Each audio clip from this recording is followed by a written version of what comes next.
இன்றைக்கி வெள்ளிக்கிழமை இல்லையா, காலையிலே நேரத்தில் எழுந்திரிச்சு வாசல் தெளித்து கோலம் போட்டுட்டு சாமி கும்பிட்டாச்சு. பூ வாங்கலை, பூக்கார் வரலன்னு சொல்லிவிட்டு சாம்பார் வைக்கலான்னு சொல்லிட்டு அதுக்கு தான் ரெடி பண்ணேன். நேற்று கீரை வாங்கிட்டு வந்திருந்தாங்க, சிறுகீரை.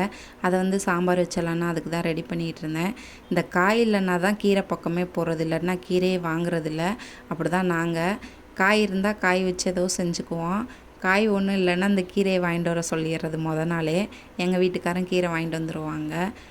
முன்னாடியெல்லாம் கீரை கேட்டால் வாங்கிட்டு வர மாட்டார். இப்போ எல்லாம் சொல்லாமையே சார் வாங்கிட்டு வந்துடுவார். ஏன்னா ஒரு நாள் பொழப்பு ஓடிடும் இல்லையா, அதனால கீரை சாப்பிட்றது நல்லது தானே. வாரத்துக்கு 2 நாள் சாப்பிட்ருவோங்க நாங்கள் கீரை. அதோட 30 ரூபாயோட போயிடும் இல்லையா, அதுக்காகவே வாங்கிட்டு வருவார். அப்புறம் சாம்பாரும் வச்சுட்டு சாப்பாடும் ஒரு பக்கம் வச்சாச்சு. அப்புறம் உருளைக்கிழங்கு வறுவல் செஞ்சாச்சு. அப்புறம் இன்றைக்கி காலையில் நேரத்துலேயே எழுந்திரிச்சுங்கிறனால வேலை டக்குன்னு முடிஞ்சது.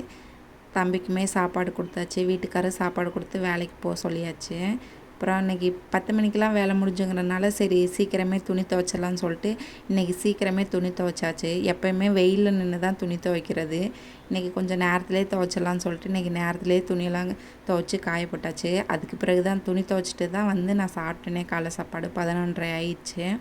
இன்றைக்கி எங்கள் வீட்டில் இதாங்க சாப்பாடு வச்சுட்டு கீரை சாம்பார், உருளைக்கிழங்கு வறுவல். காலையிலைக்கு நேற்று வச்ச மாவு கொஞ்சம் மிச்சம் இருந்தது, குருமாவுமே மிச்சம் இருந்ததா ஆச்சு. காலையில் அதை வச்சு சாப்பிட்டுக்கலான்னு சொல்லிவிட்டு அதை வச்சு தான் சாப்பிட்டது.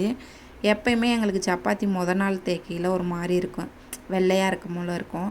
மறுநாள் அந்த மாவு மிச்சம் இருந்து தேய்ச்சோம்னா நல்லா வருங்க. அப்படி தான் இன்றைக்கி எனக்கு நல்லா வந்தது. நேற்று கூட ஒரு மாதிரி சாஃப்டாக இருந்தது, ஆனால் வெள்ளையேன்னு இருந்தது. இன்றைக்கி நல்லா இருந்ததுங்க.